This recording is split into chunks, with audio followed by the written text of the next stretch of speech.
Hey everyone, welcome to another episode of PowerCore Presents Marvel What If Season 1 Episode 3. A spooky special, you might say, on Friday, October 31st, 2025. For some of you, you might be celebrating a little holiday known as Halloween. And keeping with that spooky tradition, what's more spookier and more traditional than a vampire? But in the world of Marvel, specifically in the world of What If, we delve into different scenarios. Now, you've heard the story of What If T'Challa was Star-Lord, and that was good. And also, shout out to the late, great Chadwick Boseman, a portrayer of many characters on the film and screen and in voice acting. And one of his most popular works in the Marvel Cinematic Universe, playing the role of King T'Challa, the Black Panther and King of Wakanda. This story is in dedication to him. And, keeping with the theme of What If, we will be exploring What If T'Challa was Blade? In an alternate universe, what if the life of T'Challa went down in a different path? Not the path of a king or a ruler, a hero of the night. The story of the new Daywalker, a protector of the innocent, and a horror to those that go bump in the dark. As always, sit back, relax, and enjoy the show.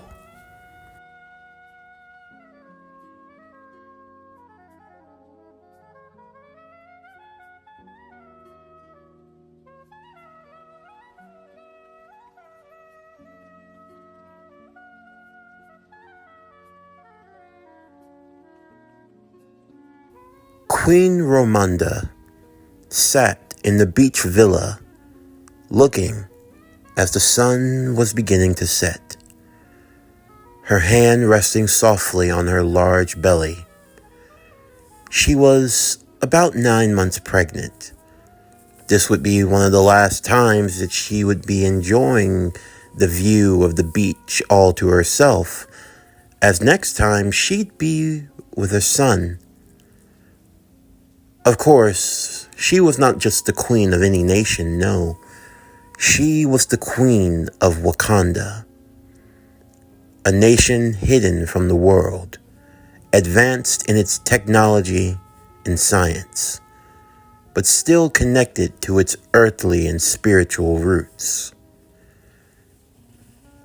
Her husband, King T'Chaka, the Black Panther and King of Wakanda, was dealing with some civil unrest at the south border.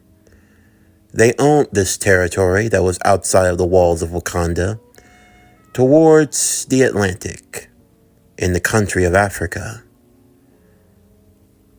This place was hidden especially for the royals, guarded by her trusted Dora Milaje. She was enjoying the peace and tranquility, a gift from husband to wife. All was well in the world. For King T'Chaka, dealing with those who caused trouble was nothing new. He was hoping to take care of this, and soon he would be enjoying a peaceful view with his lovely wife. However, as the king would approach the beachside, something did not seem right. His senses, heightened by the power of the heart-shaped herb, alerted him to the smell of blood. He immediately ran as his heart began to race. The sounds of cries and screams grew louder under the cover of night, his soldiers following close behind. The villa was on fire, the bodies of various Dora Milaje laying on the ground. As he raced into the building without hesitation, he found in the master bedroom his wife laying on the ground in a pool of blood, and looming over her, a ghastly figure, one that did not seem to even care about his presence, the king of Wakanda. Without warning, he kicked the figure in the back, knocking him out, as he raced to the side of his wife, who had 2 puncture marks in her neck. However, the figure in question turned to see who had attacked him. His skin, a pale and ghastly white. His teeth, surprisingly sharp in the canines. His mouth covered in the blood of the queen.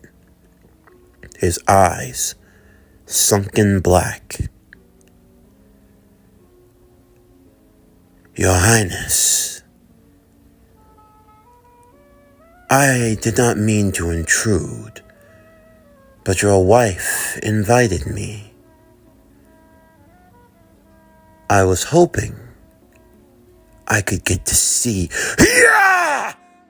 Without warning, T'Chaka would lunge at the figure. The 2 of them began to battle, their strength surprisingly even. For the guards that had accompanied him, something else was occurring, something unnatural. The Dora Milaje that had been struck down were starting to rise again, only now their spirit had changed. They were no longer loyal to the king, but rather to the man that had attacked them. It had become a civil war, if you will. The guards of the king fighting against the Dora Milaje. The king himself fighting against the ghastly figure. Who are you? What have you done? I am Dracula.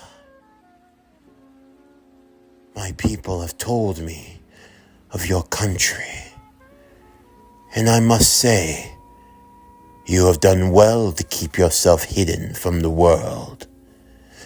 Dracula, you are nothing but the devil. You will pay for what you have done. It is too late. Soon she will rise. Her and your child will belong to me, your nation. Through it, I will reign through this world. You will rot in hell! Despite Dracula's strength, he could not penetrate the armor worn by the king.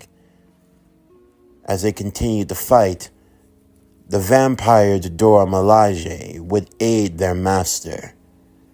A rage had filled in T'Chaka's spirit as he struck down those who had been tasked to serve the queen. I will free you from your curse. His vibranium claws would strike at their hearts, piercing them, the purity of the metal, expunging the evil within them, putting their souls to rest. Noting how dangerous this could be, Dracula would fall back, calling his newly formed minions to his side. He would fly into the air and bring them with him. It seems that fighting you will cause me to lose my newly valued family. I cannot allow that. But know this, O King. One day, your country will fall. And I will be the one to rule Wakanda. As Dracula vanished into the night, T'Chaka would return back to the villa. The fire had mostly been put out. His queen, his wife, beloved. The attack had forced her to go into labor. Rwanda.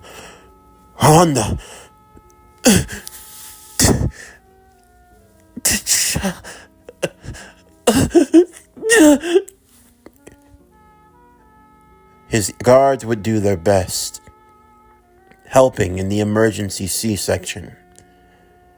A child would be born prematurely. He could see her teeth beginning to sharpen, her eyes beginning to sink. Please, please, my beloved. No, I won't. I, please. She cupped his face, the face of the man that she loved. Protect him. He held on to her, even as she changed.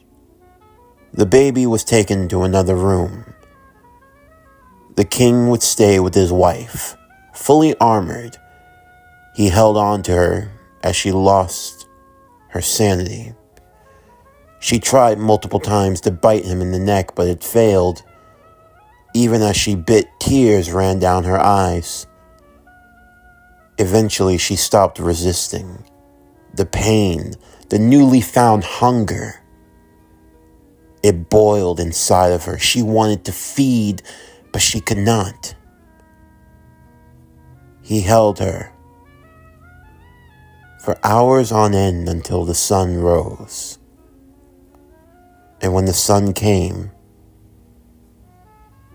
she vanished into the ash and wind. Her final words: "Thank you for loving me." The king was filled with immense sorrow, and his pain was only compounded.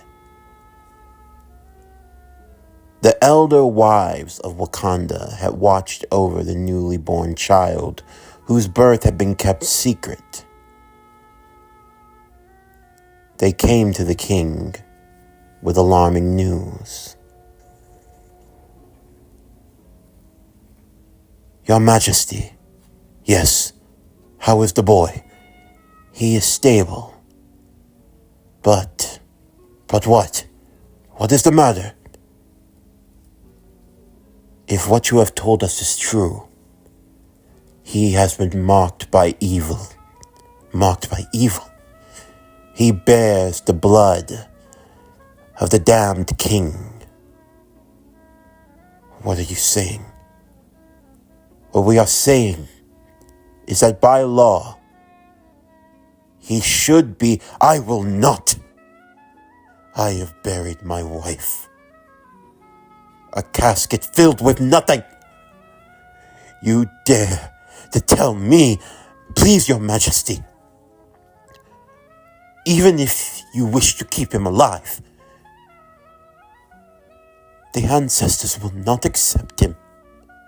He can never be king. He will never be accepted by the people. I do not care about what the people demand.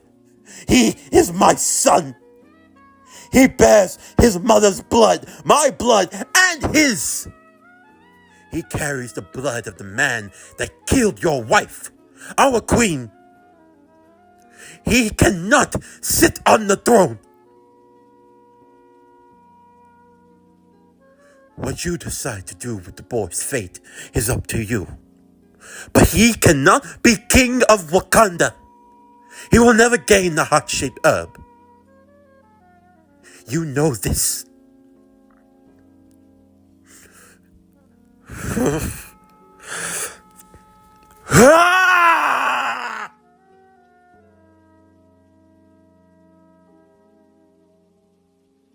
As far as the people of Wakanda knew, the queen and her unborn child died that night. Shortly after, an emergency ceremony would be held. A new queen would be selected. Shortly thereafter, she would give birth to a daughter named Shuri. She would be the one to take the throne. But whatever happened to that child? The boy who would come to be known as T'Challa would be raised far away. He would be kept safe, and his life would take a different direction. Whenever the king would leave, he would stop to visit his son would grow in intellect and in body. While the boy would never inherit the heart-shaped herb, his strength was immense, something supernatural. Unfortunately, a part of the curse that had been given to him. The boy fed not just on human food, but on that of blood. But what blood could you give to someone that was not innocent?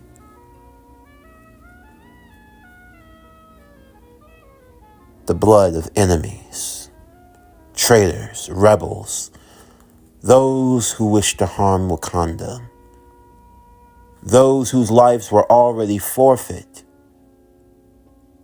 Almost overnight, those who were put on death row in Wakanda vanished.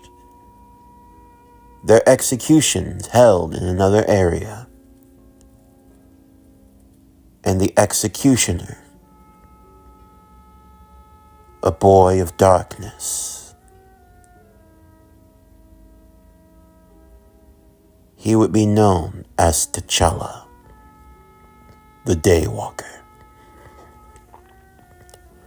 As the boy grew in age, questions began to abound. Why he was never allowed to come home. Of a sister that he had heard of but had never seen. A life that he had never known. The boy was about 25 years old. He was training privately in a remote area in Nepal, honing his skills. He had been practicing his martial arts when the door to his training hall would open. A man dressed in black, removing his helmet as he came to inspect the boy. "You seem to be doing well, son." "Father," he kneeled before him. "It is good to see you, T'Challa. As you, it has been far too long. How is everyone at home? Wakanda does well. Our people are strong. Your sister has grown mightily." "Yes, Father. That is good news." "Is there..." No need. There is no one with me. I have come because I had wished to see how you were doing." "I have done well," T'Challa would say. "As well as one can do when you are locked away in the most remote part of the world." "You are not locked away, son. You know that you are different from others. Your power is something that must be mastered, controlled. Are you able to walk out?" "Yes. I can now stand to walk past the people in the market and not be driven crazy. The hunger that dwells within me, I satiate it in other ways." "What do you mean by that?" "Well, whenever there are criminals in the local area, those who would be killed if caught, I just make sure to leave the body. And T'Challa, we have spoke of this. You cannot be acting on your own. I know that it is difficult for you, but still you must consider Father. I have, very much so. But I cannot stay here forever. What prevents me from coming home? The people will not understand you, T'Challa. They will not understand the man that you are, what you are, and what am I? Some would say I am a devil. You are not a devil. Demon, vampire. Take your pick. I am all of these things. That is why they will not accept me.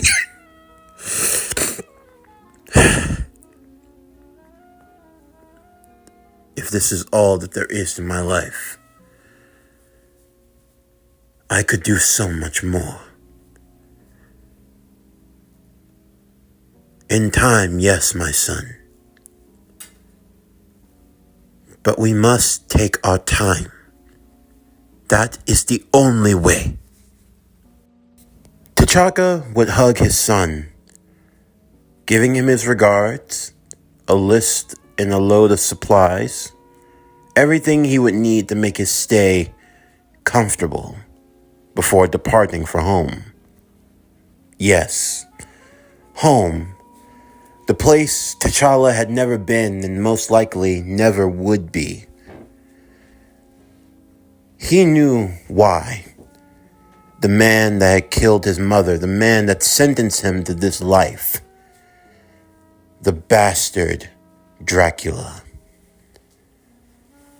Every day that he trained, every life he took, he cursed Dracula. One day he would get his revenge, and he felt that now was the time. After his father had departed, T'Challa would open a briefcase. Inside was a black suit, specially woven with fiber of vibranium. It was a spare suit of the Black Panther. It was used to help conceal his identity whenever he had to move in the cover of night, gifted to him by his father. Yes, T'Challa would never be allowed to be the Black Panther, but that didn't mean he couldn't use the tools. Throwing on the suit along with his trusty black trench coat, the watchman of his home wouldn't notice him slip out under the cover of night. It was time for him to embark on his journey, his destiny, to find and end Dracula. But he couldn't do it alone. He was going to need some help. And from the stories that he had been told by his father, there was one man that he wanted to see. Los Angeles, California, U.S. military base. Eric Stevens, U.S. Black Ops operative, codename Killmonger. Recently returning home from Afghanistan after successfully overthrowing another despot. He was checking in, getting ready to return home before carrying out some other business. As he was walking through the airport, he felt a hand brush on his shoulder, but the man in question he had already recognized. Even though he was young, serving in the military had its benefits. Being trained by the best, you clued in on certain things, like when you were being followed, when you were being watched. During his layover flight to London, he had noticed him. A man, similar in features to his own, wearing a black trench coat, walking around without a care in the world, seemingly so, but yet always being just a few paces behind him. Eric would just grin. Been a while. I figured you were going to approach me sooner or later. So what?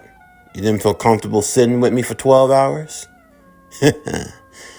I prefer to give people their space. So, Wakandan, huh? You knew. I know a lot. I also know that you picked this particular place and time because you think I won't try anything. I know you won't try anything. You sure about that? It'll only take me 0.2 seconds to empty out my mag. I don't think you want to try it. It won't go as well as you think it will. Only one way to find out. I didn't come here to fight with you, Eric. I came to talk. Talk about what? Talk about the fact that your people left me behind all those years ago? Or how about the fact that I came home to my apartment to find panther claws in my father's chest? We here to talk about that?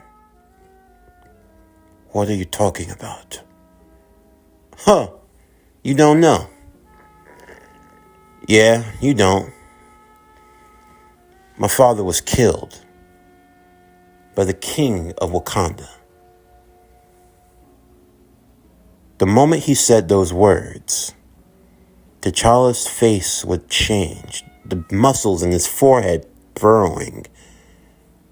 Eric picked up on that tick. And judging from your reaction, I say you know the king. Now that I think about it, you do look like some kinfolk. Let me guess. You're a son, aren't you? You're good. Better than they give you credit in your files. You've been keeping tabs on us. Just like you've been keeping tabs on me. Still, I gotta say, didn't think we'd be doing a family reunion. So what's it gonna be?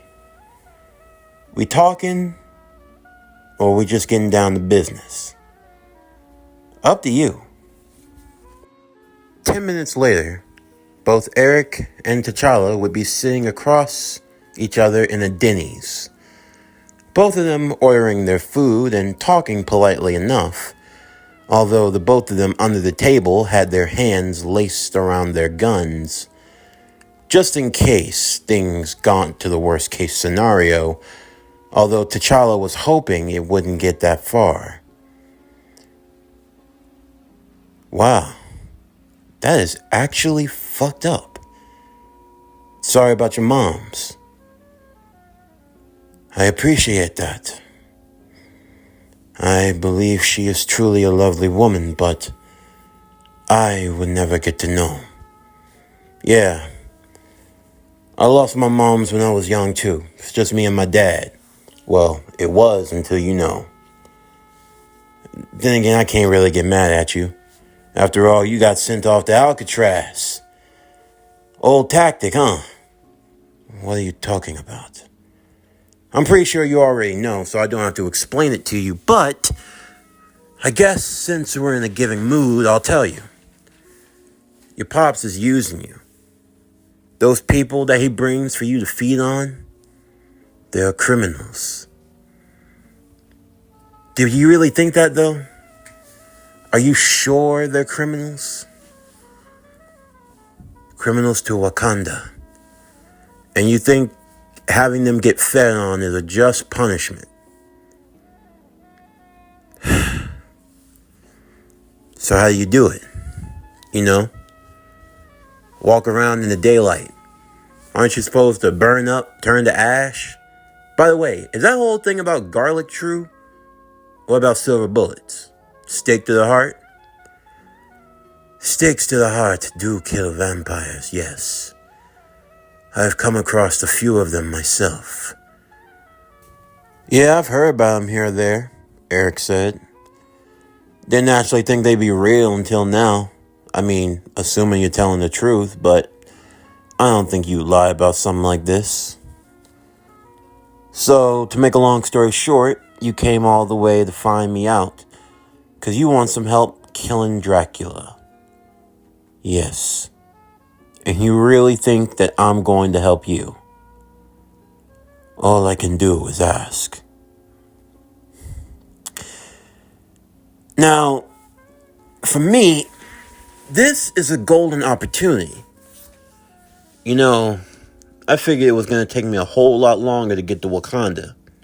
But you just gave me a first-class ticket. I want my birthright. I know what my dad did, but he was only doing it for the right reasons, even if he went about it the wrong way. And I don't think it's fair that I don't get compensated. Compensated. The throne.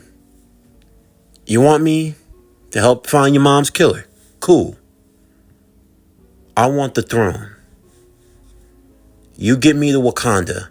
I'll take care of the rest. You think it's going to be that easy? I know it's going to be that easy. Because you're going to help me out with it. We got a deal? Eric would reach out his hand. T'Challa wondered if this was the right deal to make. The help would be much appreciated, but he had no idea of what Killmonger's intents were going to be. Still, he didn't have many options himself. He would reach out and shake his hand, but under conditions. You will not harm Wakanda, nor will you use it for your own selfish gains. Fine, Your Highness. All I want to do is see home. Scout's honor.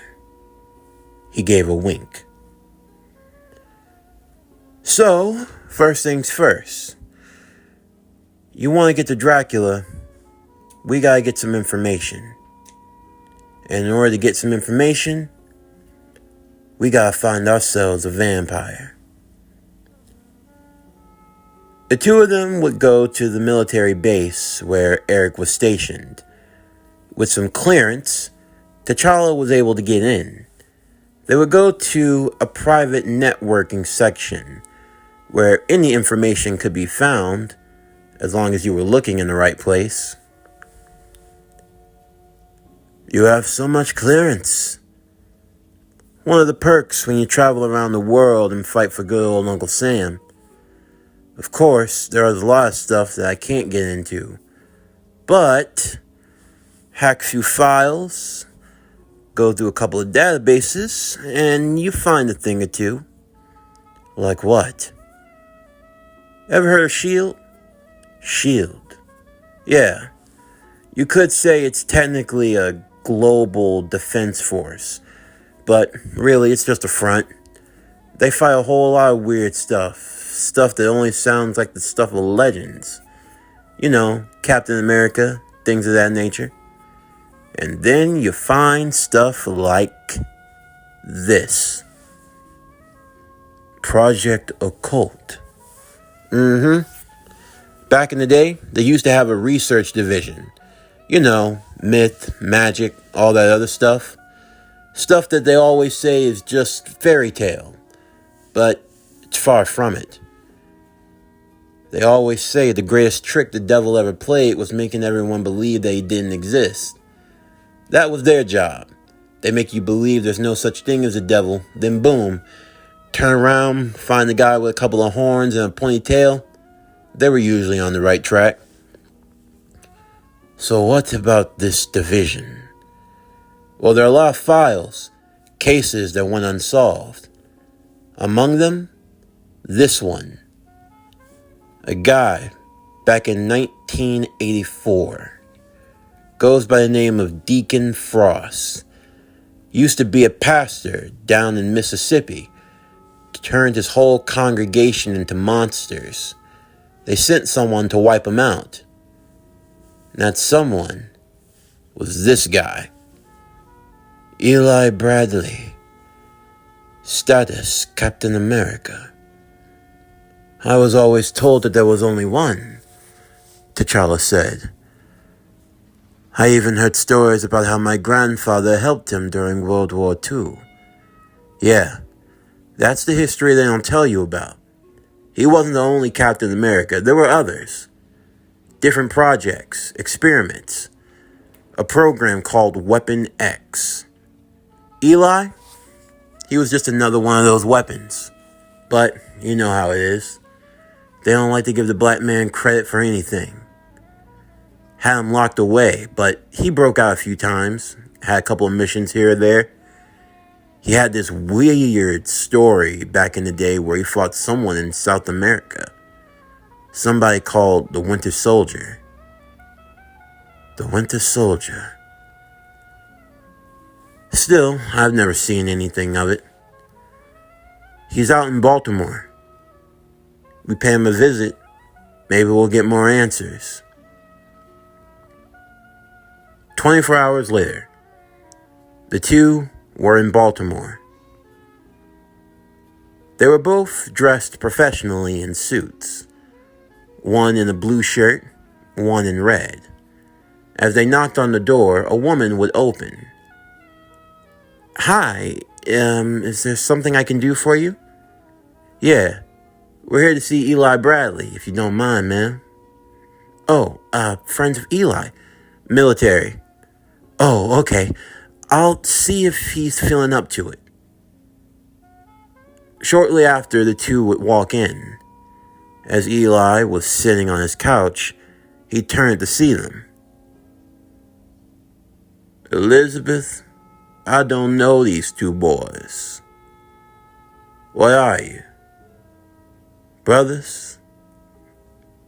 "Nah, we cousins," Eric said with a grin. "If you don't mind, I wanted to talk to you about the old days. With all due respect, brother, I don't really like to talk about the old days. Now, if you don't mind, I think you best be getting on now." Mississippi, 1984. That ring a bell?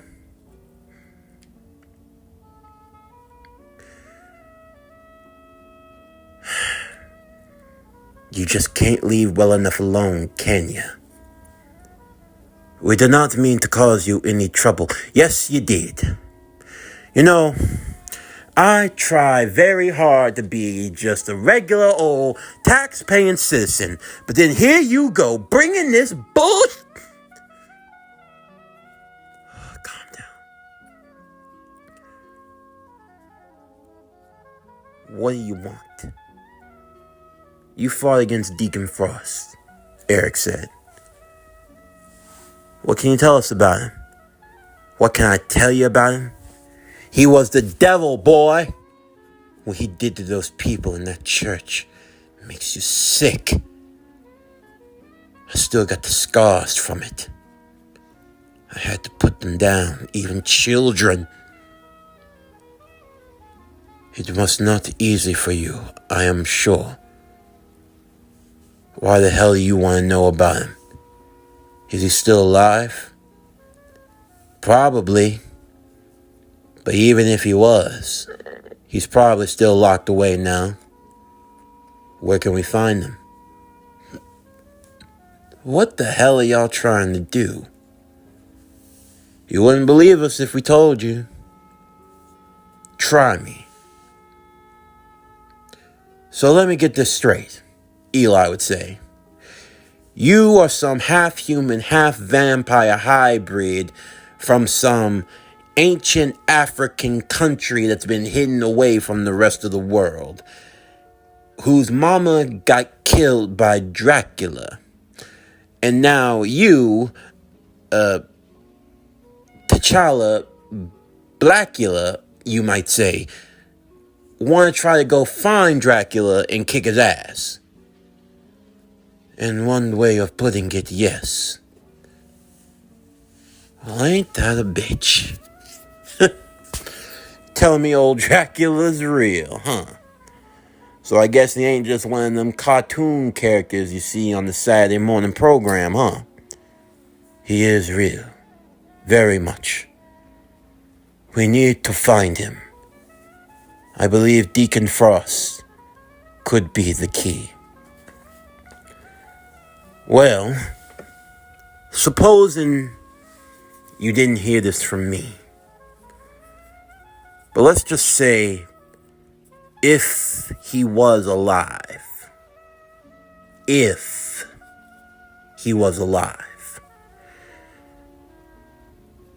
there would be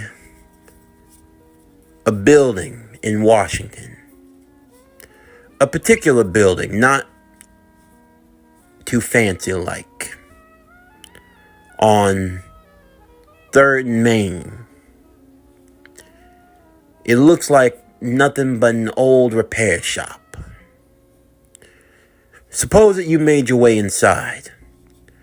Suppose you were to find a door that shouldn't be there. Suppose you were able to find that door and it took you down under. Maybe you'll find what you're looking for. But I'll tell you this. Whatever happens, this does not come back to me. After getting the information that they needed, they would make their way to Washington. As they did so, T'Challa would be sharpening his weapons. Is that actually a vibranium? Eric would ask, looking at the dagger. It is. A gift for my 18th birthday. I always keep it close. Outside of wooden stakes, pure vibranium blade, stabbed through the heart. It takes them down. As they drove, it began to fall under night. The road was surprisingly empty. They were all alone as they went down the highway to Washington, when suddenly blaring lights would appear behind them. As it did, Eric would pull the car over. From out of the car would walk 2 men, standard police officers. As he rolled down the window, the officer already reaching to his side would peer in. License and registration. Sure thing, it's in the glove compartment, and immediately he would be shot with a taser, as would T'Challa. The 2 of them being struck in that moment with shocking amount of volts as they were pulled out of the car. The men would begin to beat onto them, but their strength was far more than that of the average human man. T'Challa could smell it. These officers, even under the cover of night, still wearing sunglasses. It was easy to see who they were. It's them. Huh? It's them! Eric barely dodged as one of the officers would lunge at him with his mouth open, his canines sharp and pointed, preparing to try to bear down on his neck. Instead, his mouth would be caught as Eric would shove the baton into it, slamming his head onto the hood of the car, T'Challa fighting against the other vampire officer. The roads were empty as the 2-on-2 fight would commence. You, one of the officers would say. The Daywalker. Our master has been expecting you. Where is Dracula? You insolent brat. You are not worthy to speak his name. As the fight would begin, T'Challa had no time dispatching of the would-be vampire. Eric, fighting off against his own, fought into the woods near the side of the road. Grabbing hold of a branch, he kicked away at the officer who would lunge at him once again. Although, the moment that he did, Eric would lunge back, stabbing the wooden spike right through his heart. That was 1 down, and only 1 to go. But this one they would be keeping alive. They would drive their cars off the beaten path before going deeper into the woods. The officer would be tied to a tree, and T'Challa would proceed to give him a thorough beating. Damn, cuz. I had no idea you could beat on him like that. I have a lot of pent-up anger. True? Alright, so, you just got a lesson 101 in getting your ass beat. Now, believe it or not, I'm actually your best friend right now. Go to hell. You just spit on me. See, now why you gotta be disrespectful? Even for a vampire, you can feel pain. Hey, cuz, let me see that knife. Eric proceeded to show the thorough side of interrogations, doing some things that the United Nations would find to be illegal, crimes against humanity. But we're not dealing with a human.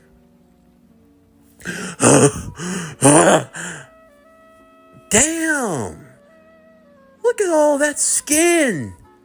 Wow, I know that has to hurt. This stuff, pure vibranium.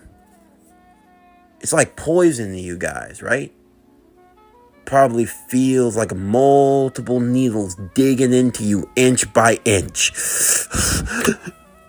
Now, I only skinned one leg. I could skin the rest of you, but hey, you got the time? Yes. 5:45. 5:45. And that's in the AM. So you see, in about 15 minutes, look to your left. I said, look! Oh! To your left. See right there? Over that horizon? You know what's going to come up? Yeah, you know what's going to come up, right? Our good old friend, the sun. Now, when the sun comes up, I don't think I need to tell you what's going to happen. But you're going to turn into, well, something extra crispy. Now, unless you want to turn into Swiss chard, I suggest you tell me and my cousin here what we need to know. Where can we find Dracula? I can't speak. You can't or you won't. Those are two different things. You can't do a lot of things. You can't outrun the sun. You can't outrun a beatdown. You can't make pigs fly. But you can talk. You got a tongue. You a good boy. I can't speak of him. If I speak of my master, he'll kill me. Do you think it's going to be any worse than what we're going to do to you? Look, all you got to do is talk. I promise you, it'll stay between us. He ain't going to know what happened. We're not even going to mention you. We're not going to mention you. You tell us what we need to know, and you can skedaddle. We won't even hunt you. We'll give you a head start. You don't have a lot of time, so if you're going to speak up, now's the time to do it. Fine.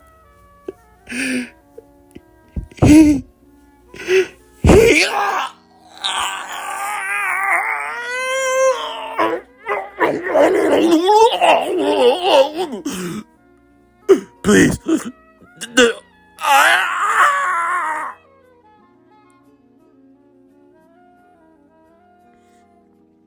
T'Challa and Eric would look on as the eyes of the strown-up vampire would glow. The vampire would look towards T'Challa and grin. I remember you. You have your mother's eyes. Where are you, you son of a bitch?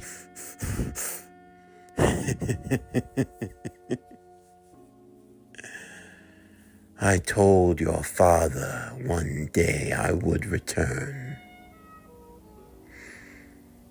I never thought you would live, and that you would find me. Perceptive. Alright, what the hell is going on now? Eric would say. My servant was about to break a taboo, to speak my name without permission. Weak is what he is. You wish to seek me out. I welcome it. You wish to find me. But I advise, that is not in your best interests. For even as you deal with me, Wakanda will fall. What do you mean? In just 3 days' time, Wakanda will fall.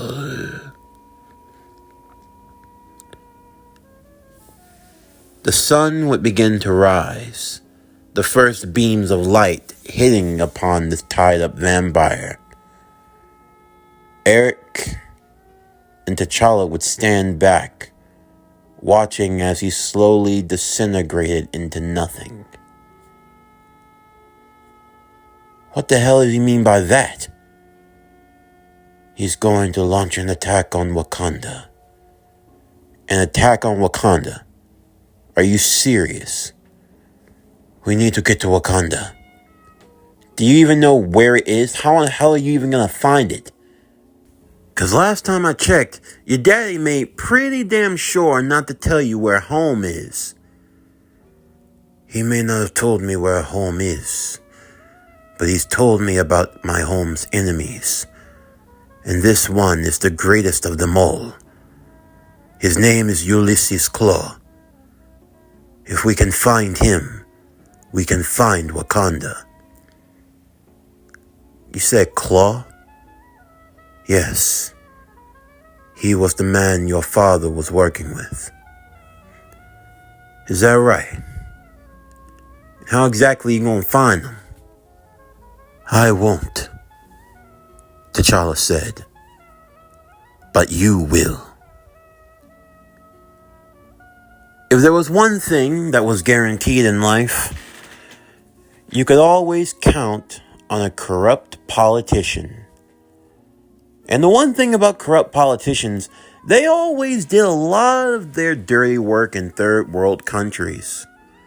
And it just so happened that if you wanted to get in contact with a smuggler, an arms dealer, all you had to do was poke and prod at the right people. A couple of phone calls and broken kneecaps later, Eric and T'Challa would find themselves in West Ghana. There, in a private backwater casino, a front for where the real business took place, sitting at a club table, an older man, a man scarred. He would open his Cheshire grin of a smile, stained coffee teeth, eyes that had seen the worst of humanity. A smuggler, a thief, a man who had gone into his El Dorado multiple times and come back out. Although sometimes not in one piece. Be careful of him, T'Challa would say. His right arm. Vibranium.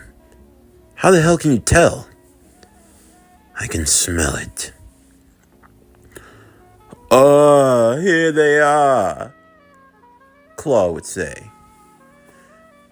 I have to say, whenever I get a call in the middle of the night about urgent business, I'm thinking, it's got to be a scam.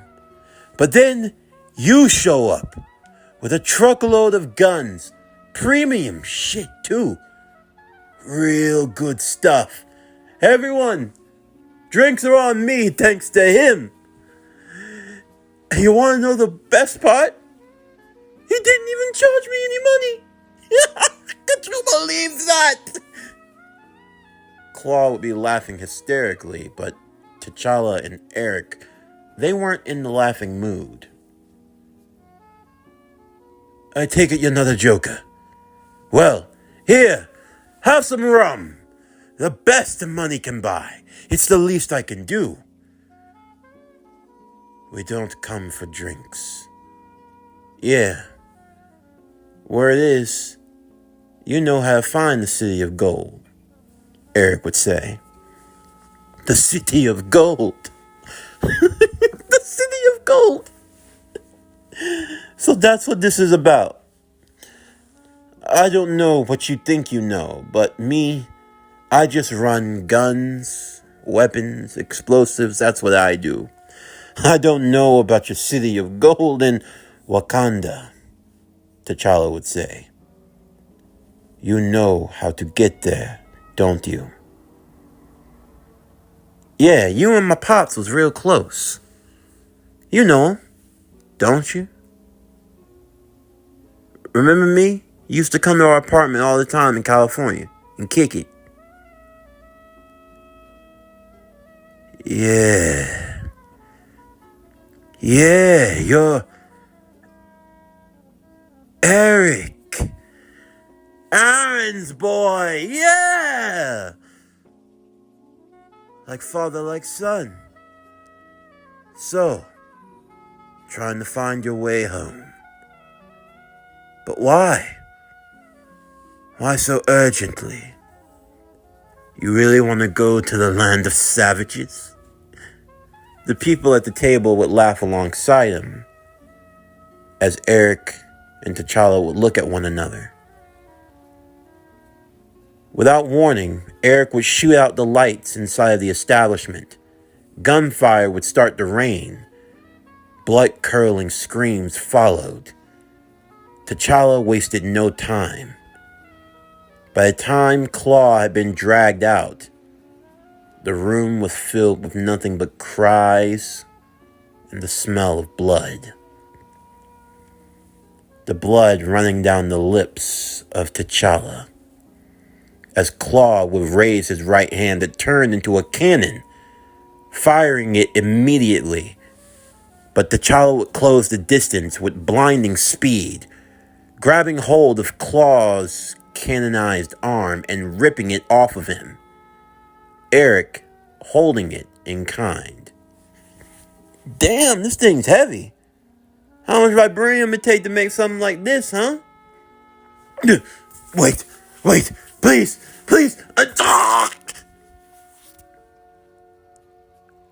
I will only ask you once. Tell me, where can I find Wakanda? Wakanda was home to tradition. Tradition in life and tradition in death. The dead were buried with respect. Of course, this was always true.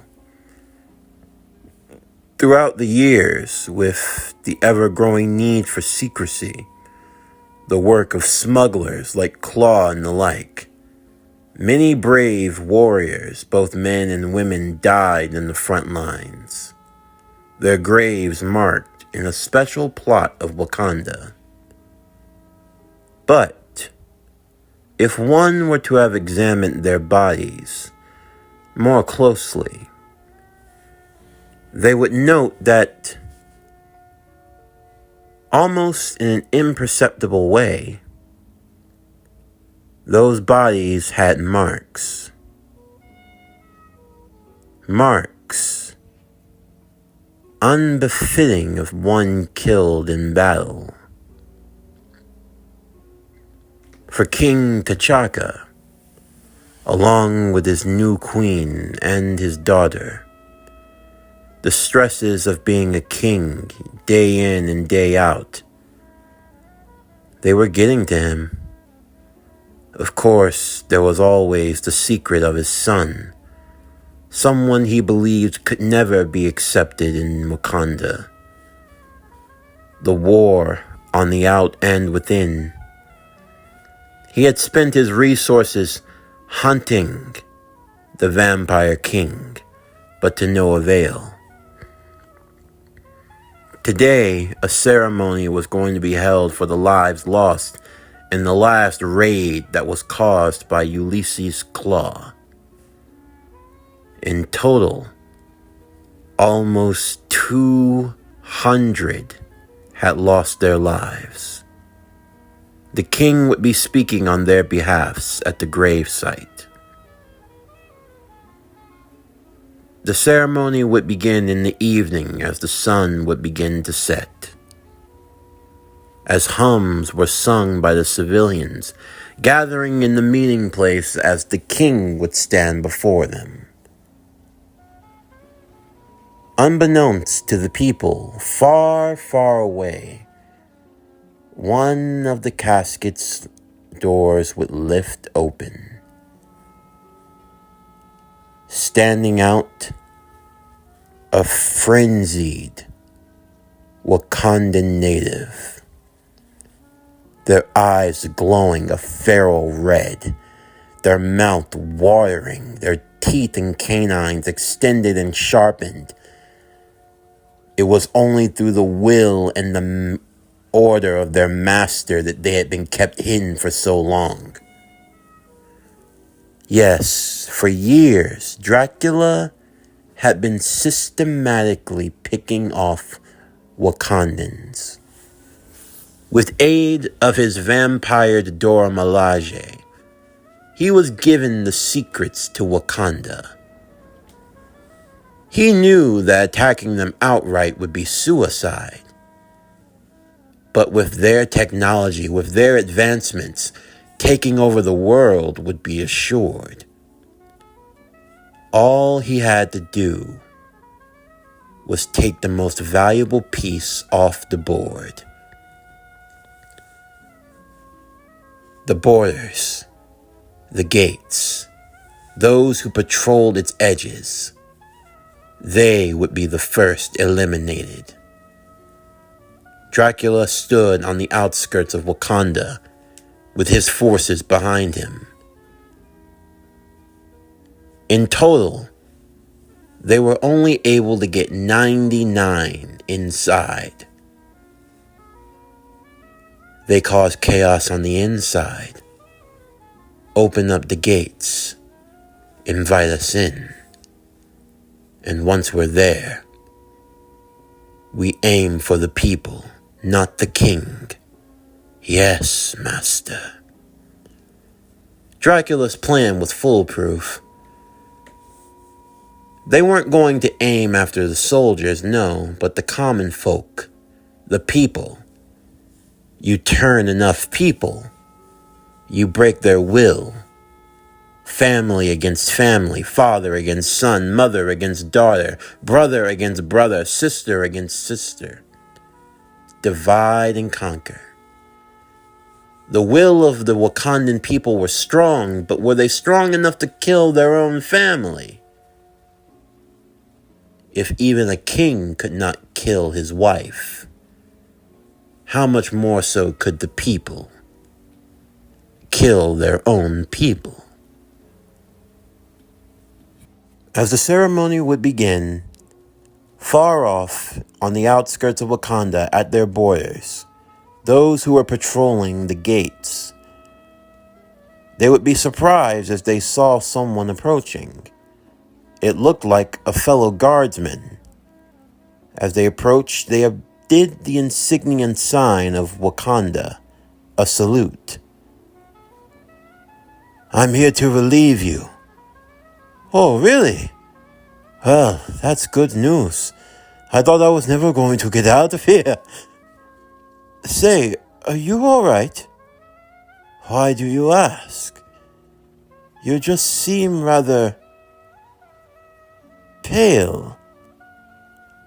"I assure you, I'm just fine."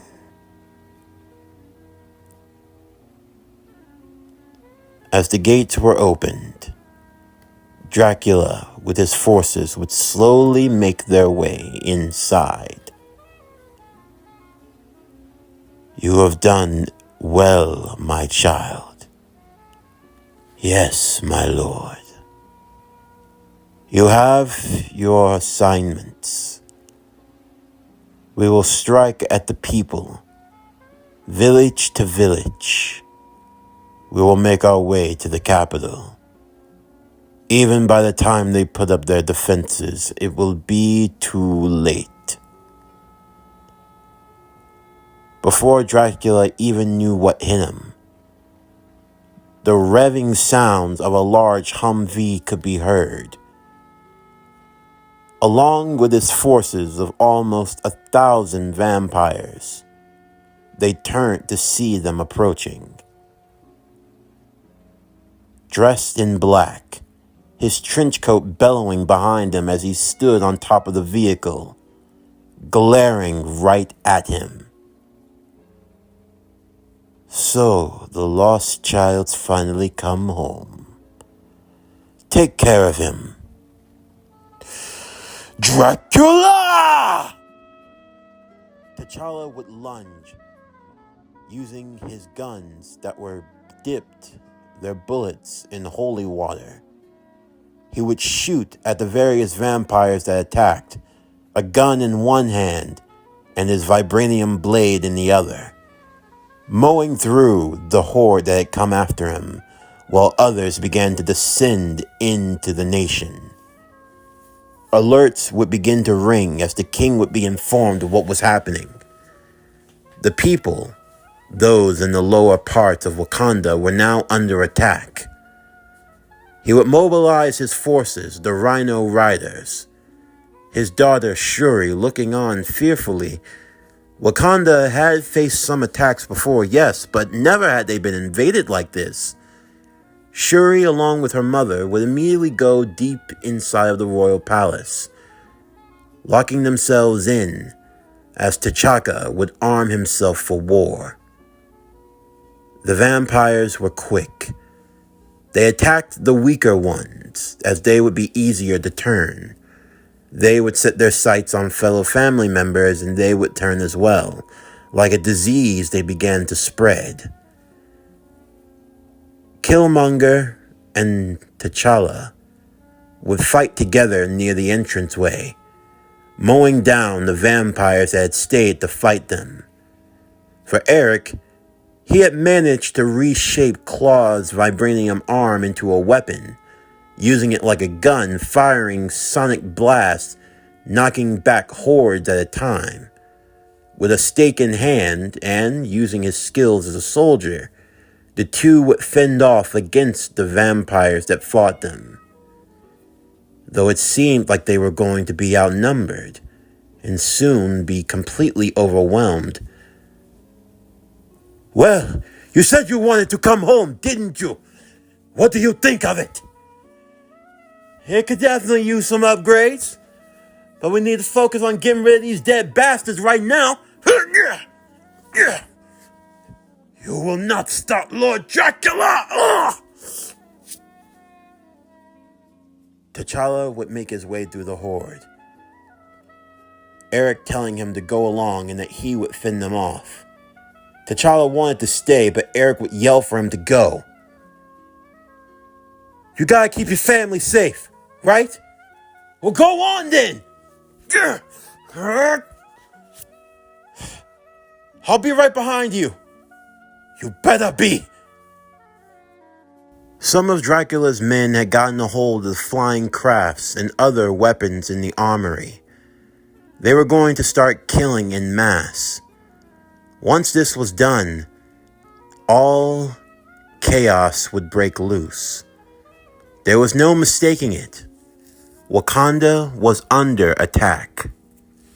The king and his forces would face off against the rogue vampired Wakandans.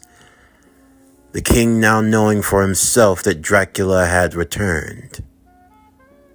As he would go out to meet with the men, Dracula would now make a beeline for the tower, once he knew that the king was gone.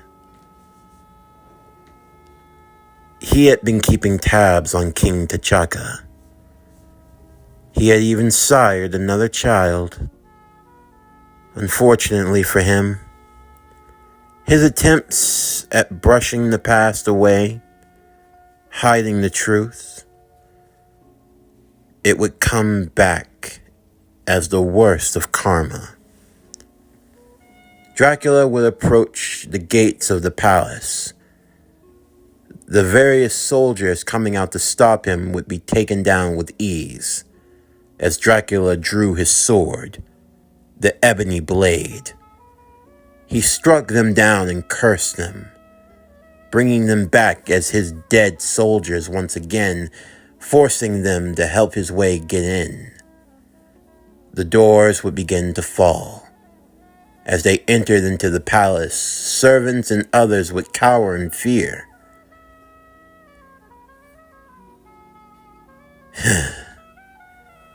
You can't hide from me. Deeper inside, Shuri would be in her laboratory, locking it down to its fullest extent along with her mother. She wasn't sure who was attacking them. She was fearful. She was worried for her father, for her peoples. But Shuri was not a weak girl. She would tell her mother to get into the corner. Her mother protesting, but knowing that Shuri, with the genius mind that she was always someone to invent. Shuri would pull out a pair of gauntlets, barricading the door and getting ready for what came next. There would be an attack, and then another. Slowly, their defenses weakening. T'Challa would race through the streets of Wakanda, the strength of the vampire coursing through his veins. A power seen as a curse, but now a gift more than ever. For it was with this power that he could endure. He cut through the swaths of vampires that were attacking the people, reducing their numbers in great force. As he made a beeline for the tower, the people seeing him dressed, they thought that he was the king, or someone else. He was definitely a panther. The more he fought, the more that the people would feel reinvigorated, as his blade sliced down the dead. Making his way inside, he would follow the trail of destruction, until finally, as the lab doors would break free, Dracula stepping inside to see his quarry. Shuri would blast away at him, but her efforts were in vain. There's no need to fear, my child. I am going to liberate you, to free you. His eyes were alluring, hypnotizing even. Shuri could feel her will weakening in his presence. As she felt herself drawing close to him, he reached out his hand. Before she could take it, however, with a roaring cry, T'Challa would tackle Dracula, pushing him away from Shuri as he yelled for her and her mom to go. Shuri didn't know who he was, but for some reason she felt safe with him around. Get out of here! Go! Shuri would run immediately with her mother, as Dracula raised the ebony blade, only to be caught by the vibranium dagger. The two would stalemate, as T'Challa would kick him back.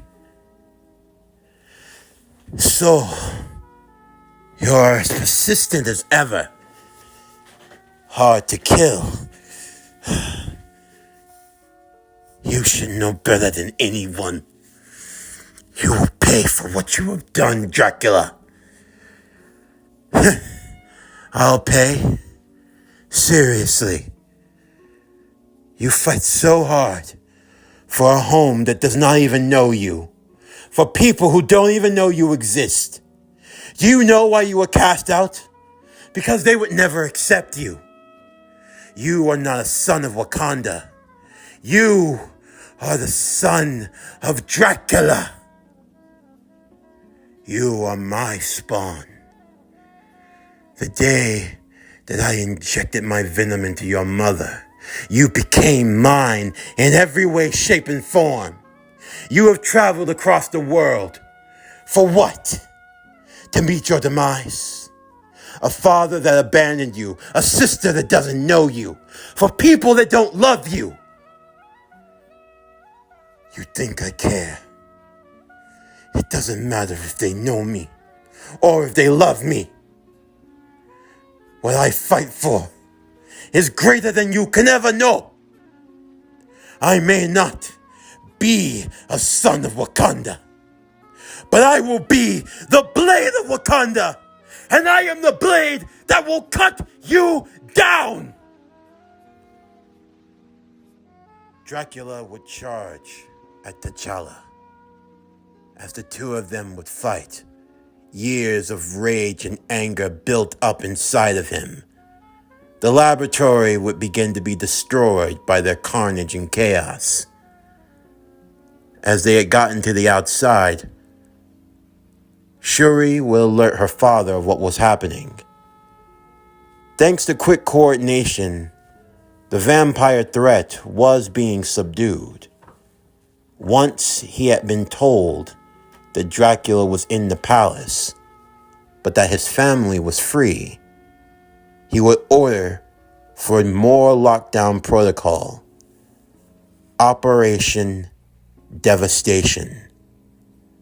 This would be the protocol needed in case the palace ever had to be destroyed if it were compromised to an unknown degree.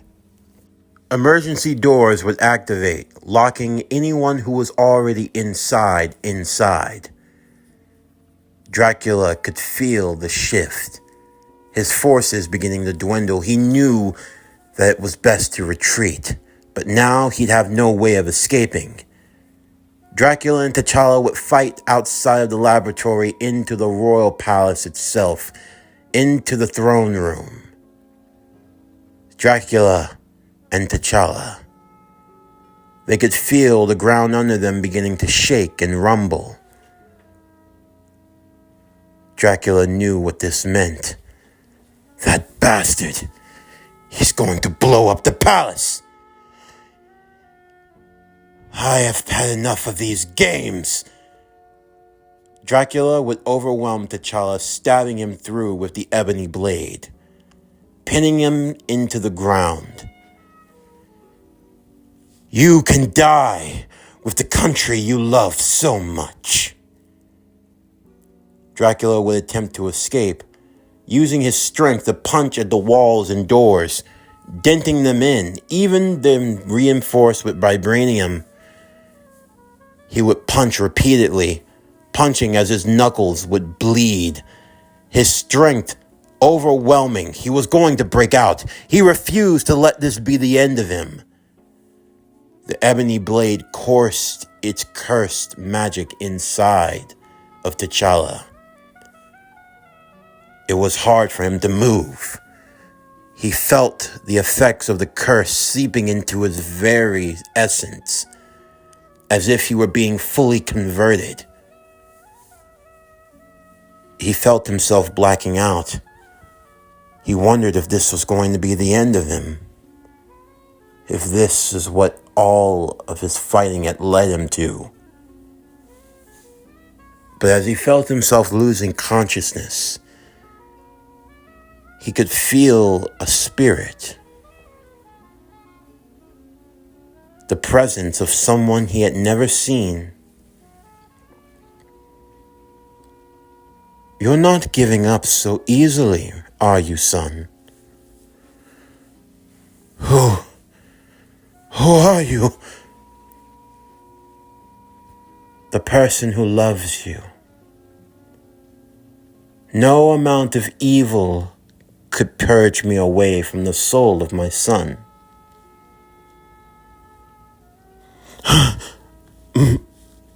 "Mother, my beloved T'Challa, you have grown so much." She held her son in her arms.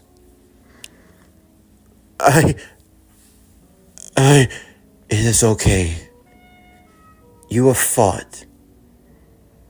You have fought for a long time. But this will not be the end of you. My son is stronger than this devil. You carry the blood of kings inside of you. Our people, the spirit of the panther, flows in you, T'Challa. You will overcome this evil. You are beloved. T'Challa felt his spirit return to him.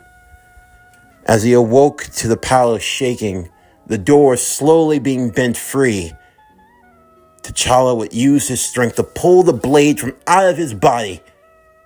As he stood up, his legs shaking, feeling like they were on fire, he looked to Dracula.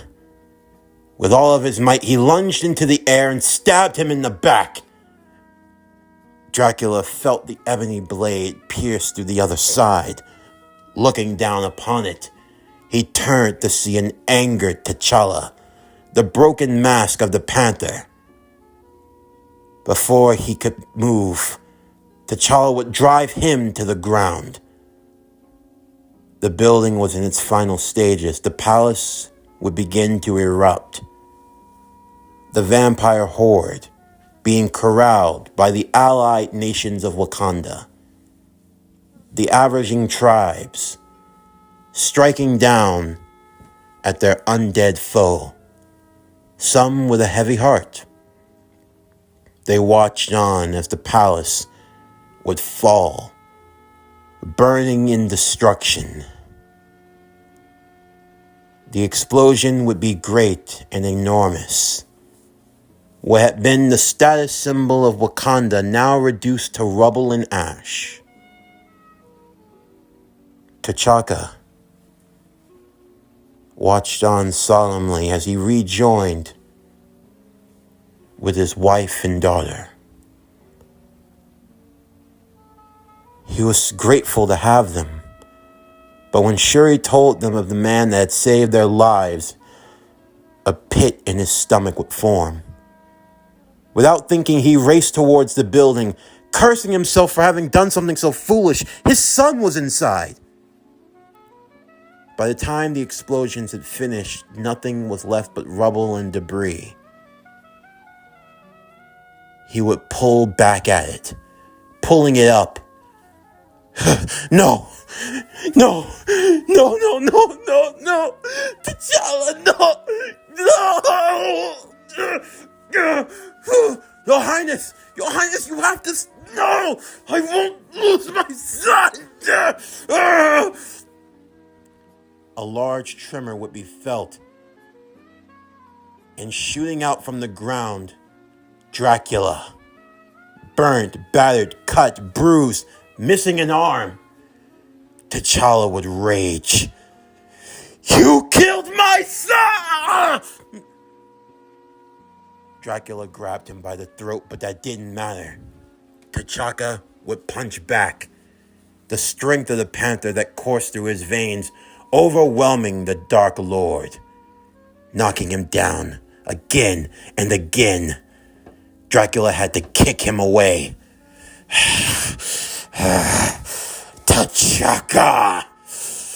Dracula! The two of them would lunge at one another, both of them trying to rip and kill, tear each other apart. Dracula got the upper hand. He took hold of a jagged piece of metal, stabbing T'Chaka in the leg, knocking him down once more as T'Chaka would punch Dracula in the kneecap. His neck was exposed. He would refuel himself with the blood of the king. I don't even care anymore. I just want to live in a world where you are dead.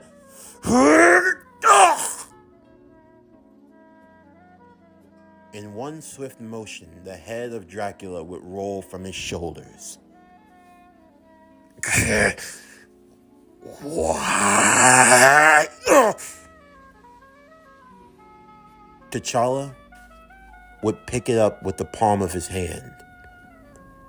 As he held up the head, facing where the sun would rise, the people gathered around to see this momentous occasion.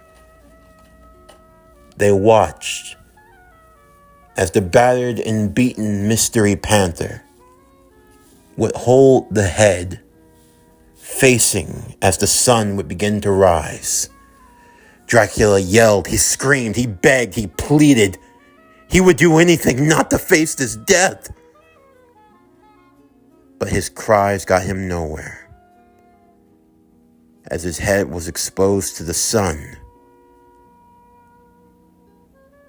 he would crumble away, his cries fading like the wind. T'Challa would turn to his father. His father, barely able to stand, but he did so to hug his son. The people didn't know what was happening, but in that moment they saw their champions. The Black Panther and the Blade of Wakanda, united, both of them saluting. Wakanda forever! Wakanda forever!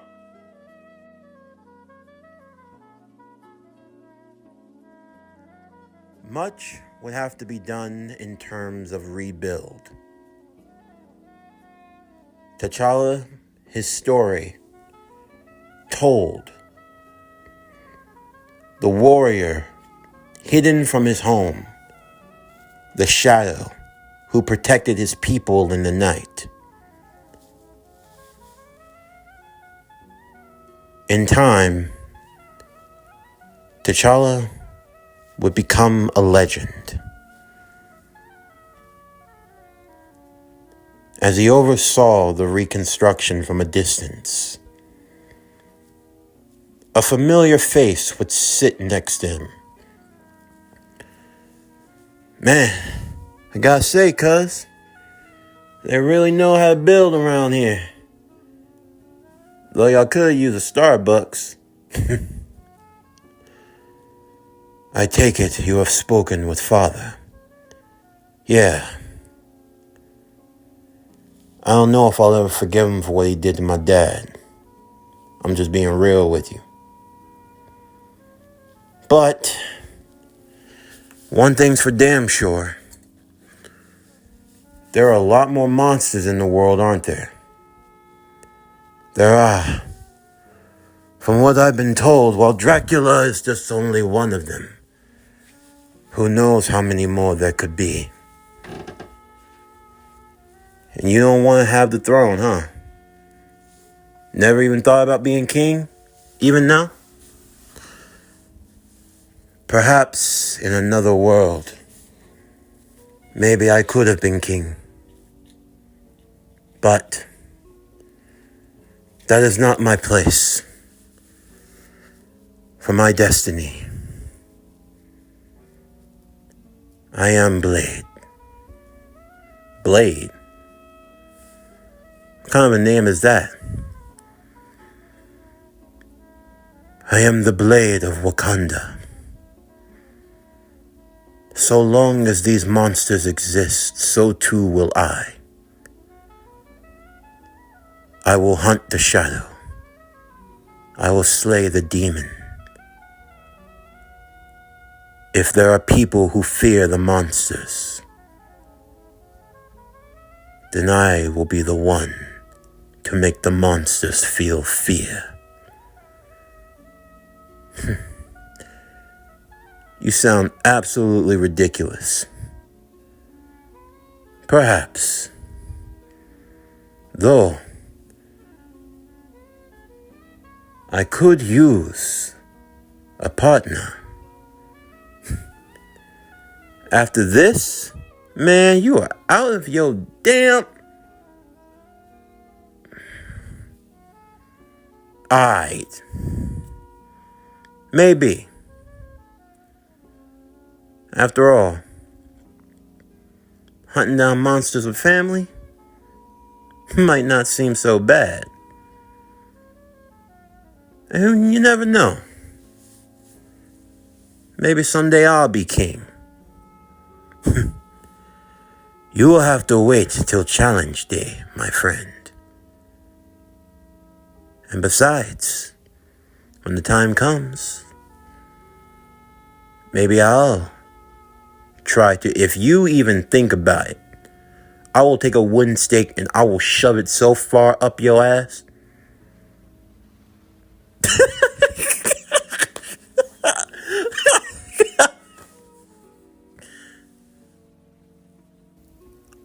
Welcome home, brother, T'Challa would say to Eric. Welcome home, brother, Eric would say, as the two would sit together and watch the rising sun.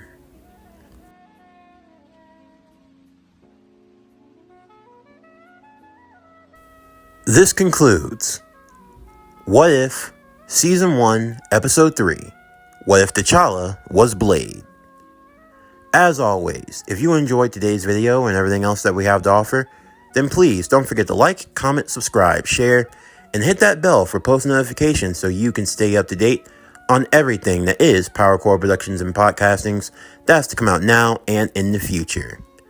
Stay tuned next week as we continue with Episode 4 of Season 1 of PowerCore Presents Marvel's What If. But anyway, that's going to do it for the end of today's video. I'm Javon Harrington with PowerCore Productions and Podcastings, signing off, and I'll see you next time.